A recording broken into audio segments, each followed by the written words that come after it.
Alors, je m'appelle Julie Bognaud, je suis documentaliste depuis déjà de nombreuses années.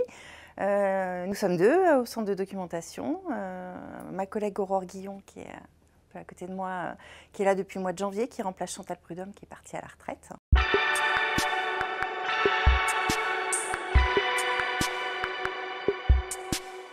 Un centre de documentation ici à l'hôpital, c'est un fonds d'ouvrage qu'on achète. Donc on achète des nouveautés, on achète beaucoup d'ouvrages à la demande en fonction des besoins. Des gens qui nous font remonter des nouveautés qu'ils ont vu passer ou des ouvrages dont ils ont besoin pour leur pratique.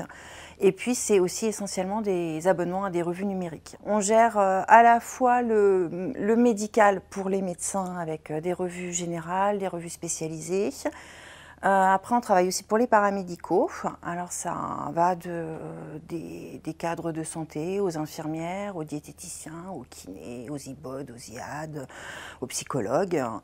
Et puis après, les administratifs, donc plutôt la direction. Vraiment, on cible tous les professionnels sans distinction. Et on prend les internes de neuro ou les internes de médecine infectieuse et on essaie de les former par groupe de 4-5 personnes. Alors, on les aide à se débrouiller avec des bases de données comme PubMed. Après, on les forme beaucoup à l'outil de gestion bibliographique Zotero, parce qu'ils en ont besoin pour faire leur thèse, ou après, un petit peu plus tard, quand ils seront amenés à rédiger des articles. La salle principale, là où on se trouve, qui est accessible 7 jours sur 7, 24 heures sur 24, via le badge. Donc là, il faut badger à l'entrée du service quand on n'est pas là, ce qui permet d'avoir accès à cette salle-là, aux ordinateurs, aux 6 ordinateurs qui sont en libre accès, et au photocopieur qui est au fond de la salle. Après, on a aussi, comme je le disais tout à l'heure, beaucoup de nos abonnements qui sont en accès numérique, donc les gens peuvent les consulter sans forcément se déplacer ici. On a un partenariat avec la bibliothèque universitaire. On emprunte en général 30 à 40 livres.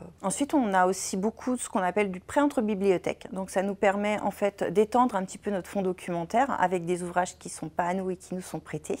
Donc on a mis en place un portail documentaire depuis 2020, fin 2021. Ça vous permet d'identifier tous les abonnements auxquels on souscrit, les bouquins qu'on achète dans toutes les spécialités, que ce soit médicale, paramédicale ou administrative. On est vraiment à votre disposition pour vous aider, pour acheter les ouvrages dont vous avez besoin, pour vous aider dans vos recherches documentaires.